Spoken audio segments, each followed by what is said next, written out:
हनुमान ज्ञान गुण सागर जय कपीसति लोक उजागर जय हनुमान ज्ञान गुण सागर जय कपीसति लोक उजागर रामदूत अतुलित बल धामा अंजनी पुत्र पवन सुत नामा महावीर विक्रम बजरंगी कुमति निवार सुमति के संगी।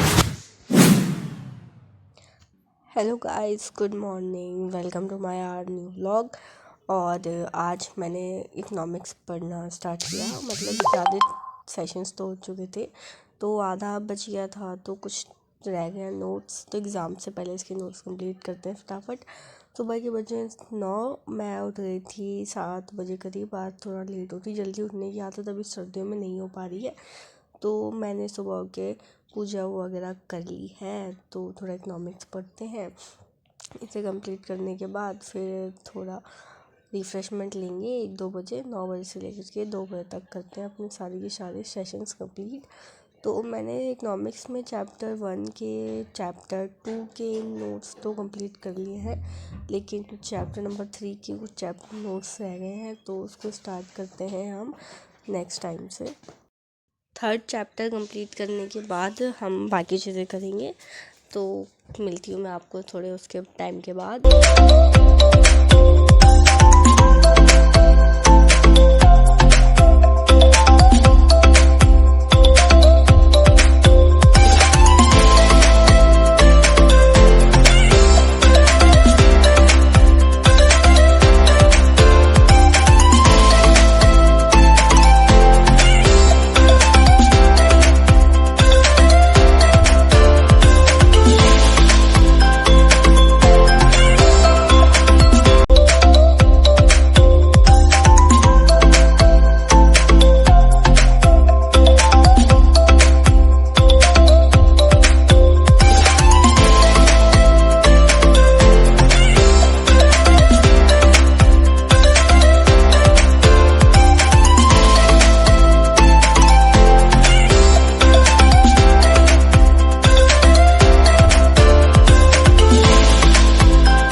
यदा यदा हि धर्मस्य ग्लानिर्भवति भारत अभ्युत्थानम् अधर्मस्य तदात्मानं सृजाम्यहम् परित्राणाय साधूनाम्।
भगवद गीता का व्यापक प्रकाशन और पठन होता रहा है, किंतु मूलतः यह संस्कृत महाकाव्य महाभारत की एक उपकथा के रूप में प्राप्त है। महाभारत में वर्तमान कलयुग तक की घटनाओं का विवरण मिलता है।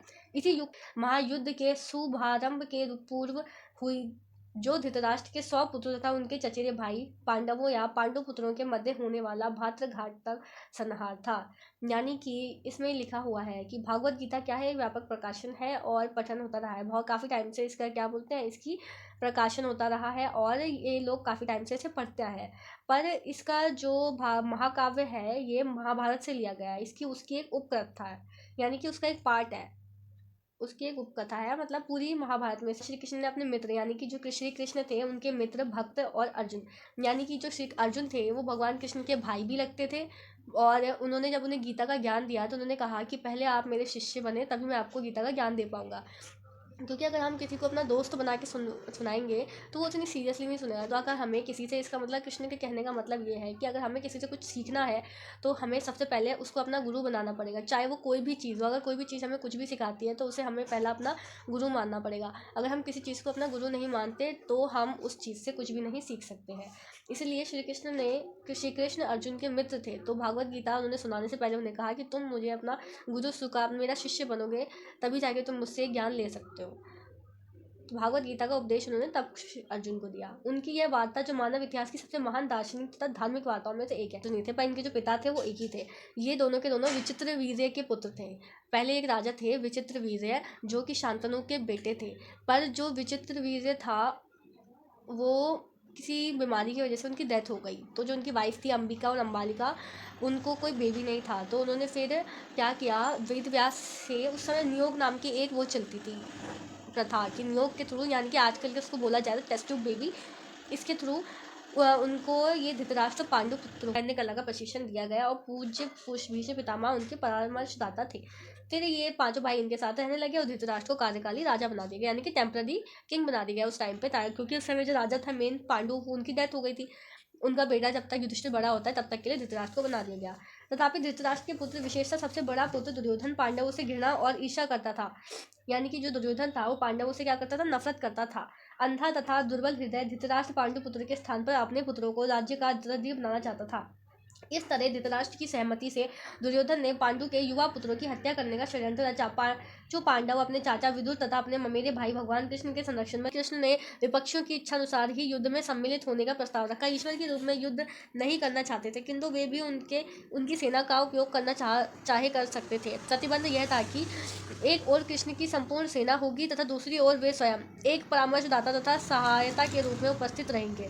राजनीति में कुशल दुर्योधन ने आतुरता से कृष्ण की सेना झपट ली, जबकि पांडवों ने कृष्ण को उतनी ही आतुरता से ग्रहण किया। इस प्रकार कृष्ण अर्जुन के सारथी बने और उन्होंने इस सुप्रसिद्ध धनुर्धर का रथ हाँकना स्वीकार किया।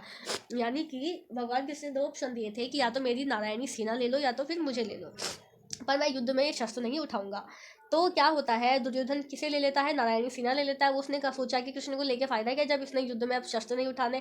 पांडव कृष्ण को ले लेते हैं क्योंकि उनकी जो बुद्धि थी वो जानते थे कि ये परम ईश्वर है, इसलिए उन्होंने ले लिया। और धृतराष्ट्र अपने सचिव से पूछ रहा था कि सचिव संजय, उस समय धृतराष्ट्र के जो सचिव थे वो थे संजय से पूछ रहा था कि उन सेनाओं ने क्या किया।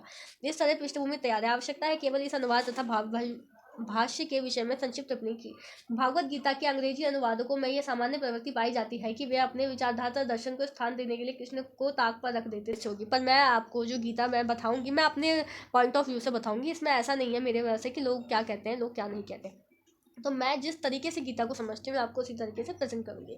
तो इसमें कहा गया है कि जो श्री कृष्ण है उनको जो बाकी बुक्स है, टीवी सीरियल्स है, बाकी दर्शन वगैरह है, दर्शन यानी कि जो टीवी सीरियल्स हैं, उन सब चीज़ों में इन्हें कृष्ण को कुछ मतलब एक सुपर हीरो टाइप दिखा दिया जाता है कि हाँ ये ऐसे है वैसे। पर कृष्ण सही में कहा जाए तो सिर्फ यहीं तक सीमित नहीं है, वो एक बहुत बड़े महापुरुष है, ऐतिहासिक पुरुष बना दिए जाते हैं बस। अभी तक कृष्ण को टीवी सीरियल्स में क्या बना दिया गया कि हाँ ये हिस्टोरिक है, ऐसा है वैसा बस। पर श्री कृष्ण को जो यथारूप है वो सिर्फ गीता पढ़ने वाले लोग ही जान सकते हैं। जो भागवत गीता का, अगर आपको श्री कृष्ण को सही तरीके से जानना है तो उसके लिए आपको भागवत गीता पढ़नी पड़ेगी। और भागवत गीता पढ़ने का मतलब वो नहीं कि वो छोटी सी किताब लाए, उसमें 4 शब्द पढ़े और माना क्या कि कृष्ण ने क्या लिखा हुआ है। पर किसी चीज़ को जो उन्होंने लिखी हुई है उसे सही तरीके से समझना, अपने पॉइंट ऑफ व्यू में समझना, वो बड़ी बात होती है। तो अगर ज़रूरी नहीं है कि कोई गीता पढ़ रहा है तो वो उसका सही मतलब समझ पा रहा है। क्यों? क्योंकि अगर जैसे कोई चीज़ होती है तो हमारे अलग अलग पॉइंट ऑफ व्यू है। हम सर पता मैंने भागवत गीता यथारूप इसी रूप में लिखी है जिस रूप में अब तक ये प्रस्तुत की जा रही है, यानी भूमिका के चलने के बाद इसका पहला अध्याय शुरू होगा। तो करते हैं आज इसको यहीं पे वो, और फिर कल पढ़ेंगे ये वाले सेशन से भागवत गीता, यहाँ से पढ़ेंगे। ओम नमो कृष्ण।